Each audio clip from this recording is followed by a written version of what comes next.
saya akan menghadiri rapat bersama Pak Gubernur, Pak Bupati, dan Muspika ya, yang ada di Kabupaten Karawang, dan dirjen-dirjen yang ada ya, terkait permasalahan dan normalisasi kali SS Pasir Panggang ya. Ya, mudah-mudahan hasil rapat ini ya menimbulkan hasil yang terbaik untuk masyarakat, khususnya untuk para petani. Hatur nuhun.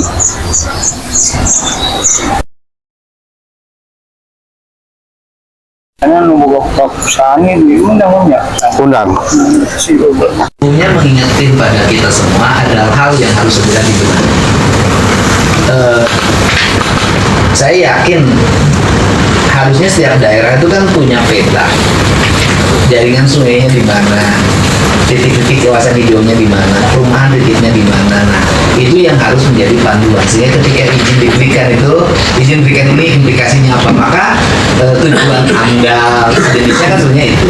Tetapi kan kita tahulah selama ini dokumen-dokumen itu lebih menjadi dokumen-dokumen administratif untuk melengkapi izin dibanding dengan dokumen teknis agar pembangunan berjalan dengan baik. Itu bisa dilihat bagaimana kacaunya pembangunan hari ini. Dan itu kan kita jujur dimanapun memang kacau. Nah, saya hari ini ingin pertama, kita kan ada fungsinya gitu loh. Kembali lagi pada negara, nanti negara yang nata. Karena kan tidak mungkin juga nanti kita nata sementara kepemilikannya di tangan orang. Saya ini hari ini sebenarnya yang mengerjakan ini. Yang mengerjakan itu kan bukan menteri, bukan gubernur. Yang mengerjakan itu kontraktor. Kontraktor juga yang mengerjakan bukan kontraktor, bukan BO sama tukang tembok. Di lapangan selama ini selalu tertundanya proyek-proyek normalisasi sungai pasti ketika alat berat datang dihalangin orang, alat berat jalan dihalangin orang, dihalangin sertifikat, dipegat seperti itu. Nah, ini saya ingin sekarang ini semua orang punya kesadaran. Mumpung apa? Mumpung publik kita lagi mendukung nih, rakyatnya mendukung sekarang normalisasi, pembongkaran bangunan liar, ini luar biasa dukungannya. Nah, ini harus dimanfaatkan oleh negara untuk segera mengambil kembali hak-haknya dan hak negara untuk masyarakat. Sebenarnya itu Pak. Nanti kemana sungainya lari biarkan teknis yang melihat, kan ada peta datanya, ada kan Pak ya, arahnya ada, ketinggiannya berapa, ininya berapa. Misalnya hari ini perdebatan tentang laut apa sih, sampai kapanpun pasti banjir Pak. Karena apa? Sekarang darat lebih rendah dari laut, kayak kasus di Bandung. Solusinya bukan itu, solusinya aliran air kemana? Kenapa? Karena daerah pemukiman lebih rendah daripada sungai. Itu pasti problem. Nah, kita kan ingin benahin itu, dan nanti saya minta Pak Sekda, Pak Wakil Bupati untuk peringatan sudah yang keberapa terhadap bangunan ya, semua sudah peringatan keberapa. Kalau sudah peringatan yang kedua, ketiga tidak digubris, ya pembongkaran kita lakukan bersama. Kita provinsi juga dengan sejajaran kita akan. Nah, selanjutnya barangkali dari izin Pak, saya menjelaskan dulu Pak. Nah, baik, terima kasih Pak Gubernur. Sedikit saya akan menyampaikan temuan-temuan yang di lapangan ketika kita pelaksanaan pekerjaan. Saya akan menjelaskan tentang Tanah Jasa Marga dulu Pak. Ya, Tanah Jasa Marga itu yang berdiri bangli-bangli di situ, termasuk lampak-lampak riba itu pure adalah Tanah Jasa Marga Pak. Ya, itu. Makanya di sini saya sebagai kepala desa itu minta kejelasan. Betul, yang ada patoknya ada Pak, yang hilang pun banyak. Nah, ini ketemuan di lapangan. Nah, di sini juga perlu diingat oleh BPN juga, hampir rata-rata Pak, saya tadi ada temuan yang menjadi sertifikat itu ketika terjadi transaksi. Ya, transaksi jual beli, kadang-kadang si penjual ini seenaknya aja bahwa itu adalah benar tanah negara yang dimiliki oleh PJT atau Tanah Jasa Marga. Nah, ketika pengukuran BPN kan tidak konfirmasi dengan pemerintahan desa. Nah, itu Pak yang terjadi. Ini bukti nyata di lapangan. Tadi saya 2 orang Pak didatangin Pak. Ternyata dia itu mengklaim bahwa itu tanah sertifikat, cuma alas haknya itu beda.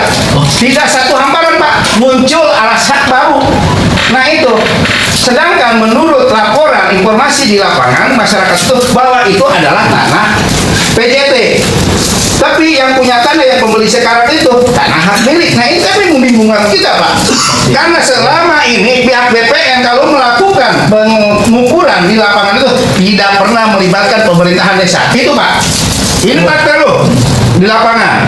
Nah yang kedua tentang aliran sungai SS Pasir Panggang.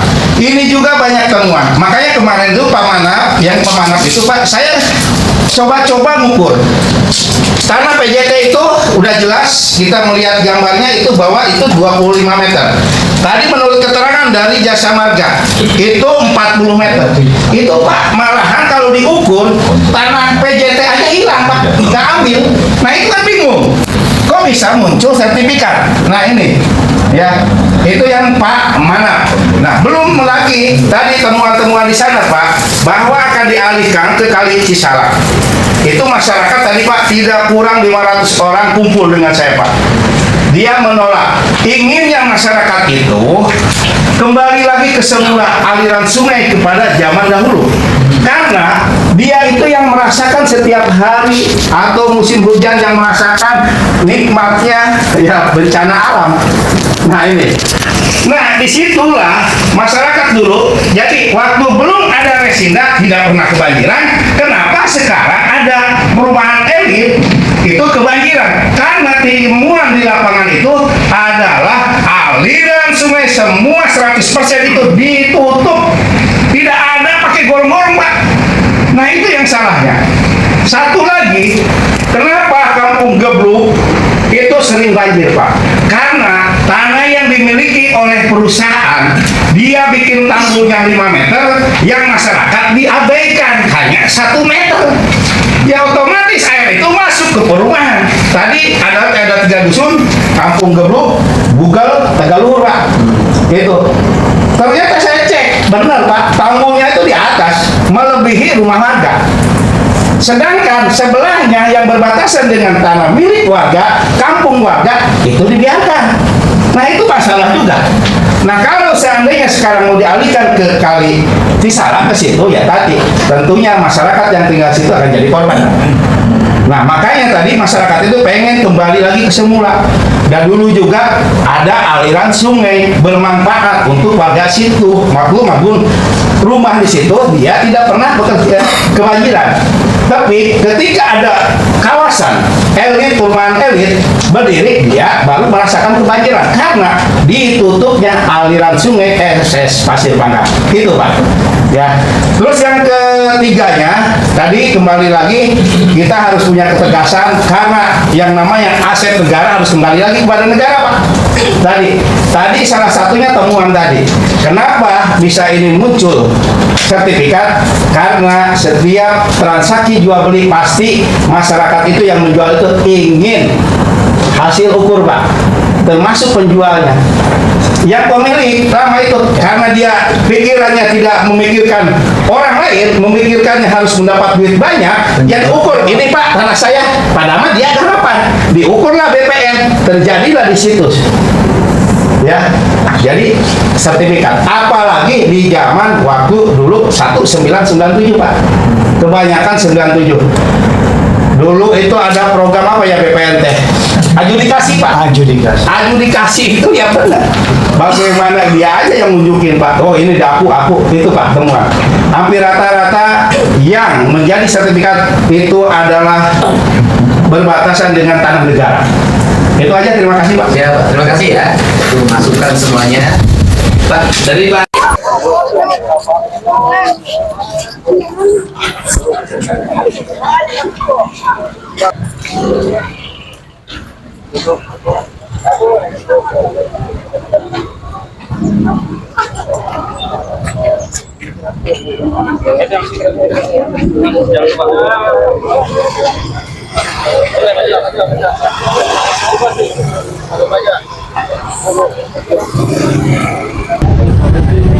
Bapak pemilik warung ini nggak mau nanya aja, ini kan bangunannya di atas sungai, sewanya dari mana? Sini aja nggak apa-apa, sini aja nggak apa-apa, nanya aja, aman. Yang punya rumahnya mana? Nggak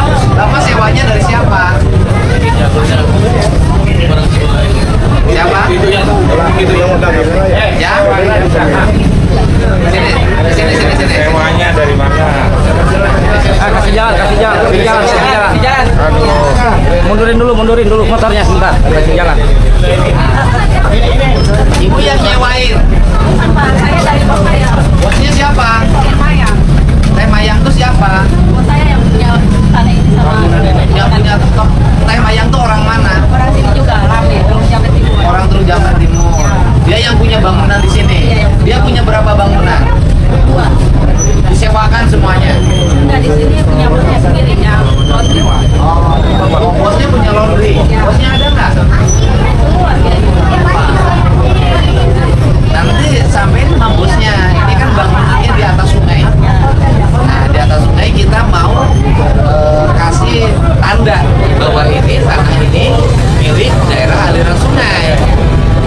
Saya sampaikan. Sampaikan. Orang sini asli. Iya, dari sini. Oh, dia punya berapa bangunan? Ini desa mana?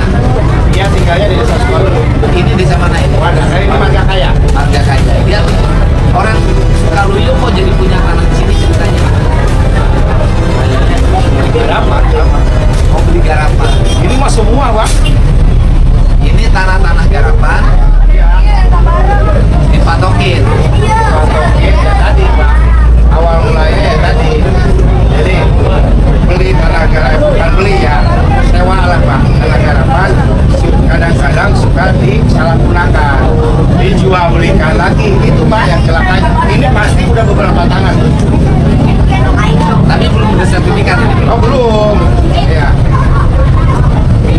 Jadi di sini Pak ada batas modern, ada batas dari Kalimalang, lebar, yang lebar. Oh, dari Kalimalang ke sini Ada batas berapa juga, meter? 100-an meter. Makanya 100 dia sampai di sana 20-an Pak panjang Kalimalang itu. Ini harusnya kosong. Kosong ya. Kalimalang. Lebarnya berapa sungai Tijete di sini? Awalnya langsung.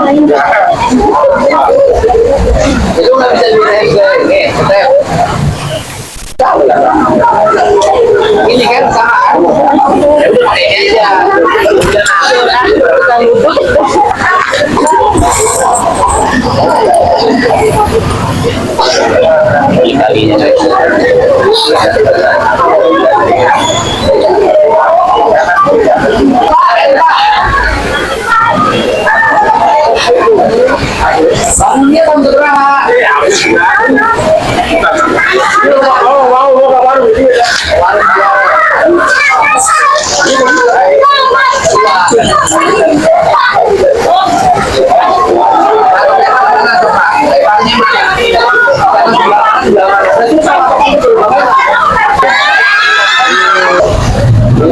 Udah Pak. Jadi istri baru satu. Baru satu. Kenapa? Katanya kalau orang sana boleh nambah. Satu yang ketahuan ya ketuan. Yang nggak ketahuan, yang tidak tercatat banyak ketuan. Ya nggak? Ya, iya.